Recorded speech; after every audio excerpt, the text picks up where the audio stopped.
and salam sejahtera. My name is Nabila from class 2 Khazin, and my college number PB201077. Today, I will interview my parents about this topic and to find out their minimum and calorie requirements.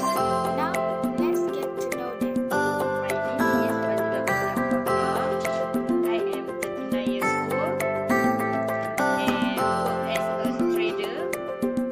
My name is Khazin. I am 41 years old and work as a supervisor.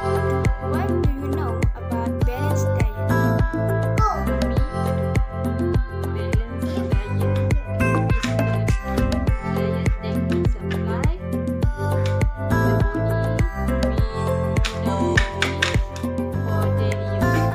Diet that contains various of food in the right quantities according to the food pyramid.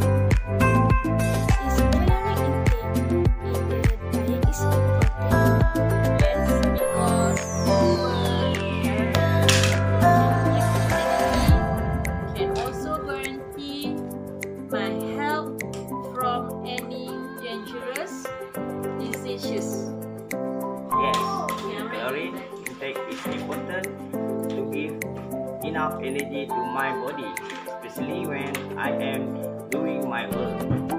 What is your daily menu?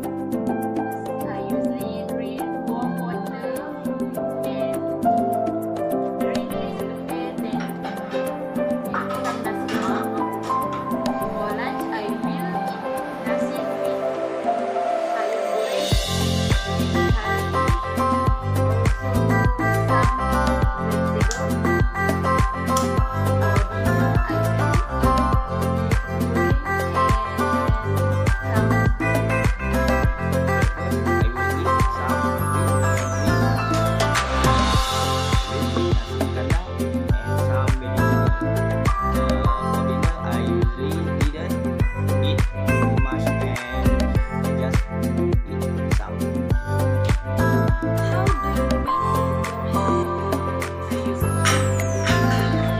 How do you maintain your health? I maintain my health by eating fruit and vegetable. Also, do some exercise. I will drink 8 glass for water a day.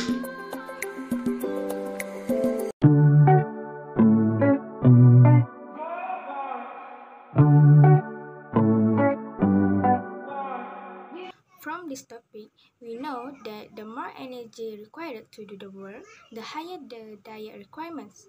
Therefore, we need to get enough calorie intake and with the right quantities for the body by planning a healthy, balanced diet, so we'll be more healthy and active every day. And don't forget to do exercise every week.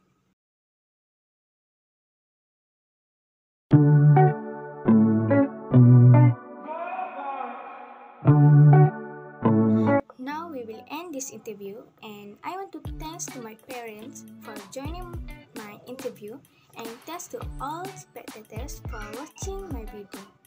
Stay safe and stay healthy.